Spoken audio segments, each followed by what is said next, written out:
Hey everybody, it's Mike Frieder here with On-Call Compliance Solutions, and I'm back with another compliance tip of the week. Today we're talking about DFARS, NIST SP 800-171, and CMMC, why some types of CUI require extra controls, and why you need help to get it right.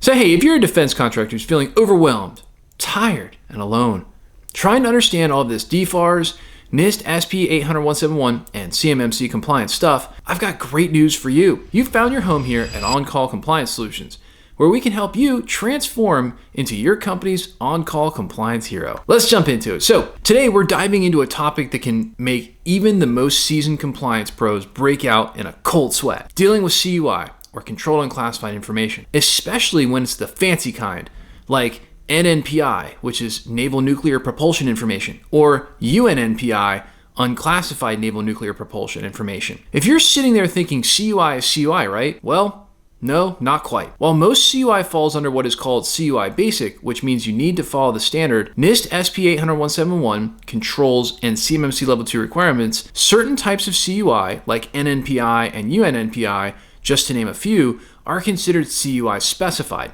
And that means, surprise, surprise, they come with an extra set of rules and requirements. For example, did you know that if your organization handles NNPI or UNNPI, your entire network might need to be outfitted with FIPS 140-2 certified equipment? Yep, that's not your everyday off-the-shelf counter stuff, right? You're not going to go to Best Buy and find one of those. FIPS 140-2 certification is a specialized standard approved for the government for cryptographic modules. And guess what? That equipment is a lot more expensive and sometimes pretty hard to source. Well, here's another kicker.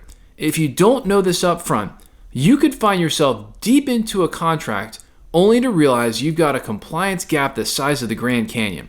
And that can mean anything from project delays to, you guessed it, losing the contract altogether.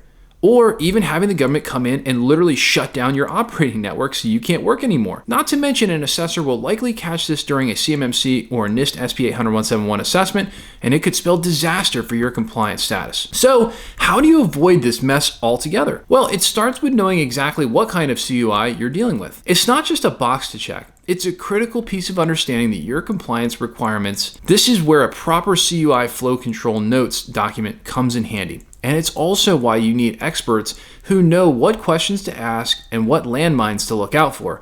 Believe me, we've helped our clients avoid a lot of landmines in the past. At On-Call Compliance Solutions, we offer comprehensive training on identifying what types of CUI apply to your organization and how to properly map out your information systems. Our What is CUI training service, for example, goes deep into this topic, giving you the knowledge and tools you need to properly scope your compliance efforts and avoid those nasty surprises. And if you're handling special types of CUI like NNPI or UNNPI, our Virtual Compliance Officer VCO service can provide ongoing support, helping you manage everything from your system security plan to keeping your network configurations up to date with FIPS 140-2 requirements.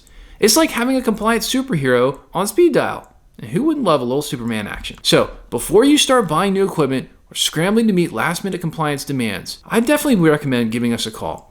We can help you not only avoid over-scoping your network and wasting a ton of money, but also ensure that every piece of equipment and every policy is truly aligned with the specific CUI requirements of your contracts. Because remember, it's not all basic. You better know what you got in your contract, and you better know what kind of information you're dealing with, because it's not just basic. So hey, at On-Call, we take defense contractors who've had this DFARS, NIST, CMMC, ITAR, and EAR information security compliance stuff dropped in their laps like a seagull on a sunny day. And we teach you how to level up and be a proper on-call compliance hero for your company, eliminating gaps, gray areas, and getting this solved, all while showing you how to leverage compliance as your secret weapon to land more defense work with higher profit margins. Now that's what becoming an on-call compliance hero can do for you. And if you're looking for more help getting compliant, our compliance experts are always on call for you. Visit cmmccompliancesecrets.com or check out the description below for links to get help right now. And if you love the content we're putting out here for you, help us out with a big thumbs up on that like button. Do it now. We would love it. Smash the subscribe button to get the latest compliance content as soon as our compliance nerds roll it out. You guys were so close to 5,000 subscribers. hit that subscribe button. Every subscription counts, and it just motivates us more and more to put out this really hard to find, amazing quality content. Until the next compliance tip, my friends, stay safe and secure out there. Hit us in the comments below to let us know what you'd like to know more about when it comes to information security and compliance. I'll see you on the next one.